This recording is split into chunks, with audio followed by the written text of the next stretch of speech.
Elle, ma poète, leur forteresse était bâtie au pôle sud pour elle et au pôle nord pour lui. Démagnétisés au fil du temps par une étreinte narcissique des plus perverses, l'aiguille de leur cœur ne savait plus distinguer le bonheur. Quand ils se présentaient à l'horizon, inlassablement le calibrage de leur boussole les ramenait comme une ancre vers leur petit îlot. Ils l'avaient construit, pas dans le même territoire, avec des matériaux différents, mais entouré d'une muraille infranchissable.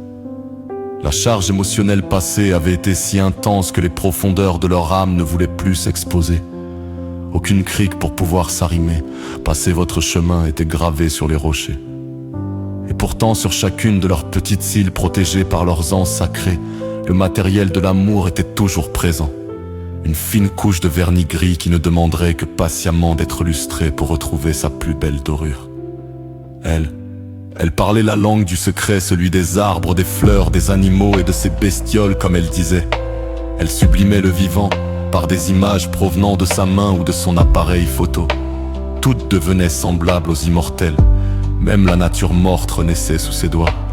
Elle comprenait sans le connaître le Verbe de Dieu, celui qui en Éden avait comme seul dessein l'amour en miroir d'un homme et d'une femme. Attentif à sa douleur et à son émerveillement devant la création, le divin en cadeau lui avait offert son reflet. Un petit ange qui fit trembler l'enfer, car ses grandes sœurs célestes chantèrent à l'unisson pour célébrer sa venue sur terre.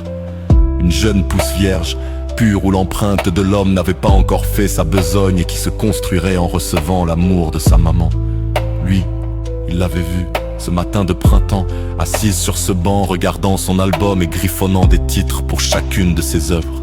Pourtant, homme des grimoires et des savoirs anciens, empêtré à combattre la souffrance des autres, il réalisa subitement que jadis il avait aimé les mots à la petite école. Aujourd'hui, il ne s'était entouré que de mots.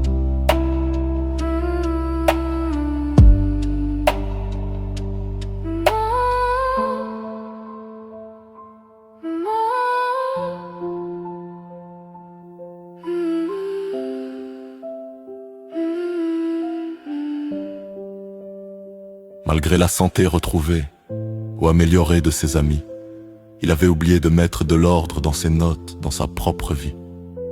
Il ne jouait plus sa partition, mais celle des autres. Ce jour-là, bravant son propre interdit, il se pencha sur son épaule. Sans y être invité, les vers et les quatrains se mirent à se bousculer dans sa tête. Devant tant de beauté, il décida d'ouvrir une brèche de son propre navire pour relier les deux îles, elle. Ses cheveux attirés par une attraction magnétique se dressèrent involontairement et délivrèrent sur sa joue le parfum du désir. Pas celui de la posséder, mais de devenir complice, afin qu'ensemble ils puissent pleinement s'accomplir jusqu'à ce que le temps les rappelle. Il prit sa plume. Elle, ma poète.